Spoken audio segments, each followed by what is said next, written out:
All right, let's move on to favorite first jobs. And this is a call-in segment, and it was based on when I had Steve Gottlieb on the show, and he told me that he was a radio DJ on Sunday mornings in high school. So I started asking folks to give me their favorite first jobs.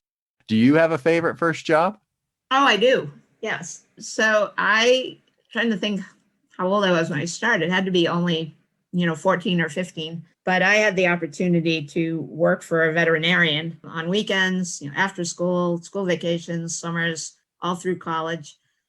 We would have office hours for small animals in the morning, and then, take a lunch break and then go out to deal with horses and cows and large animals in the afternoon, which often involved, traipsing across the countryside to different farms. And it was just a great experience. I like animals. I grew up on a farm, so it involved getting knocked around every now and then by larger animals or scratched or bitten by smaller animals.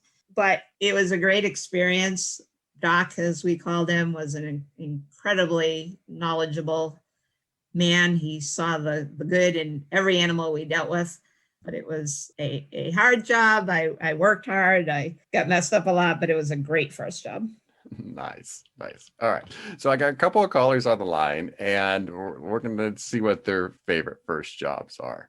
First caller is Eurissa. Eurissa, what is one of your favorite first jobs?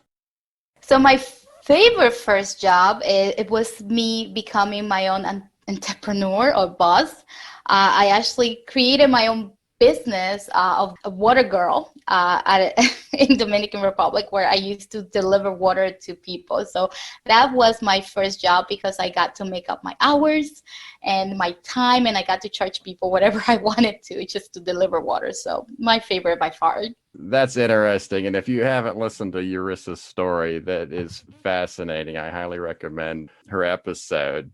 It's funny, she didn't say how old she was there, but I do picture a little Eurissa running around selling water. Yes. So it's no wonder she went on to accomplish as much as she did, being so smart. All right, and then next on the line is Matt. Matt, what's one of your favorite first jobs? Hey, Jason, thanks for having me. I'm a longtime listener, first-time caller here. The first job that I had that was great was I was working as a young boy at a pizza place. The motto they had there for the pizza place, it was a local place here in California, a pizza factory, and their motto was, "We toss them, they're awesome."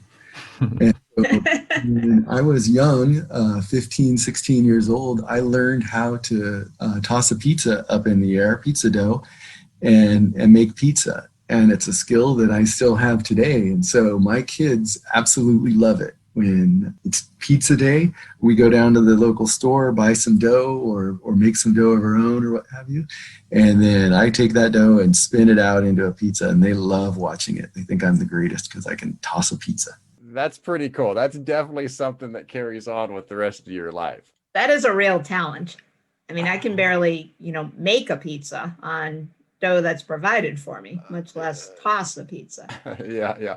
I stick to frozen. Yeah.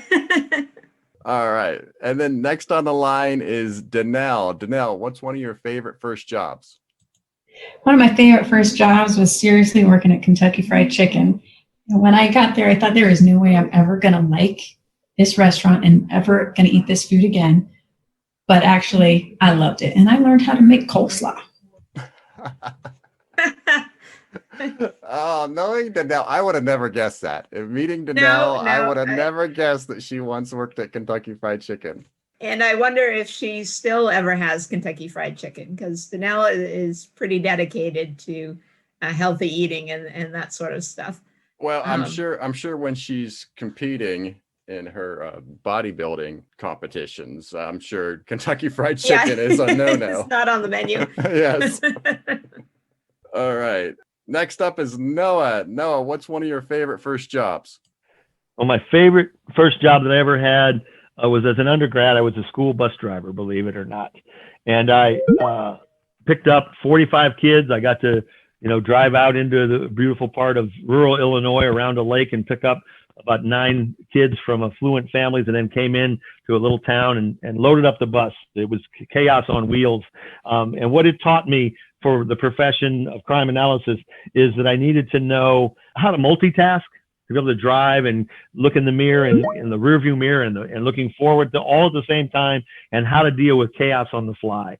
And that job certainly prepared me for that. And be prepared if you become a crime analyst, particularly in an agency that has lots of crime and activity, to deal with chaos, because it happens every day. Your job will be different. Can't you just picture Noah just driving the school bus and looking in that big rear view mirror that they have? You know what's funny? I can picture Noah being a bus driver, but for some reason, and this is probably the bus drivers that I had, I can't picture one of my bus drivers going on to accomplish everything that Noah has. Yeah. No. I can't picture the other direction. For some reason, I see Noah being a bus driver, but I can't see it the other way. So yeah, I agree. Yeah. And then next on the line is Jeffrey. Jeffrey, what's one of your favorite first jobs? Well, I was a bit of a vagabond in my early days. So I was a ski bum for a couple of years in Vermont, worked for a resort, and I was a bellman there, bellhop. And one winter I had a ski accident because I skied during the day and worked at night, had a ski accident, broke both my thumbs. I had a hard cast on one and I had a soft cast on the other, but I still worked as a bellhop. And the funny thing about it is I never made better money because people felt sorry for me. And then they ended up carrying their own bags. Very good. And you ski. That's great. And you ski, right? I do. Knock on wood. I have never broken anything yet while I'm skiing. Both thumbs had to be a pretty serious fall to make that happen. Ouch. Yeah, and to still go to work as a bellhop. But as he said, they carried their own bags, and it sounds like they still tipped them. So that's great. Those are great stories.